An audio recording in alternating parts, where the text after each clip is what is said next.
And one thing that people should know about you is you're a very busy man, right? You co-chaired the 100 Black Men of America toy drive, and I've been to it, which has been a great time every single year, and it just continues to grow and grow, and I always bring people with me. And then you're on the executive board for the DePaul Black Alumni, right? So, and you're consistently growing throughout your company, right? And climbing that corporate ladder, and then you're outside in employee resource groups. So I think one thing is trending and very interesting is this idea of self-care, right? So what do you do to take care of yourself? Because like, I know for a lot of people, all of those things might have just given them a headache or just like anxiety, right?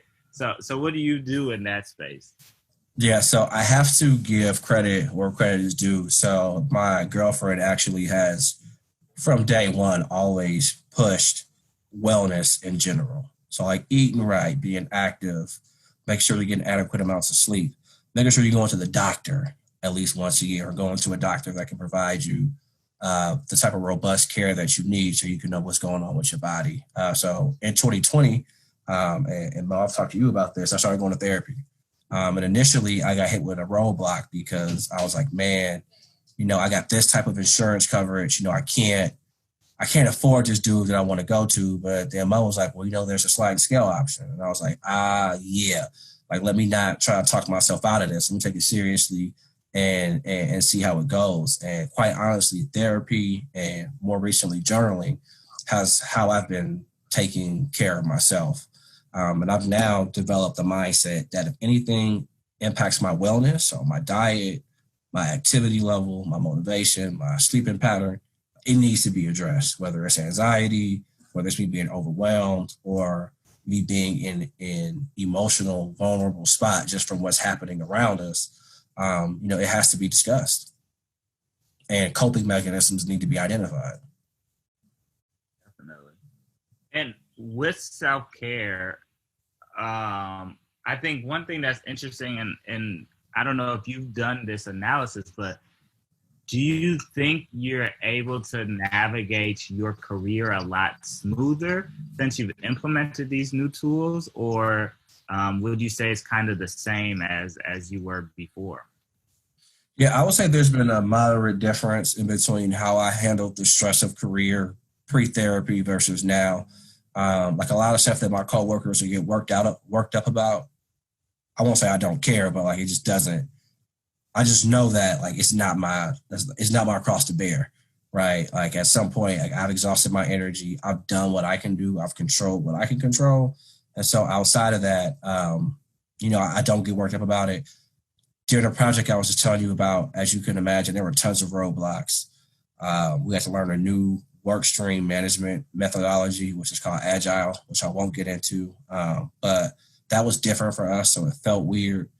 We're all type A individuals, but like, I was not about to let that project stress me out. Like I knew that what they needed me to get done, I was going to get done. And I honestly stepped in and saved a couple things just because I had been an analyst before. Like I knew the data and I knew how to navigate it. I knew the language. So I was able to actually save some things. But like I wasn't losing no sleep over that project. And so I largely attributed to therapy, to journaling, just having a spot where I can get my thoughts off and let that be it. Now, is this like for the self-care, is it like everyday kind of thing, or is this like once a week? The cadence varies. It honestly varies based upon my emotion. I will say therapy, since I was new starting out, me and my therapist actually bumped heads on this initially. She wanted me to go weekly, and I'm like, look, I'm trying to go bi-weekly and ease my way into it. And I'm glad I actually ended up not being so stubborn or listening to her recommendation, because they call it maintenance therapy, but it's certainly something that needs to be prioritized. So that was something that was a weekly cadence. And once the pandemic hit, we started doing it, virtually, obviously. Journaling, I haven't gotten on a cadence just yet. It just depends on how I'm feeling. Like some days I just want to write. Other days, I don't. And I've come to realize that for me, when it comes to communicating emotion, romantic relationships, platonic relationships, it feels better when I write it.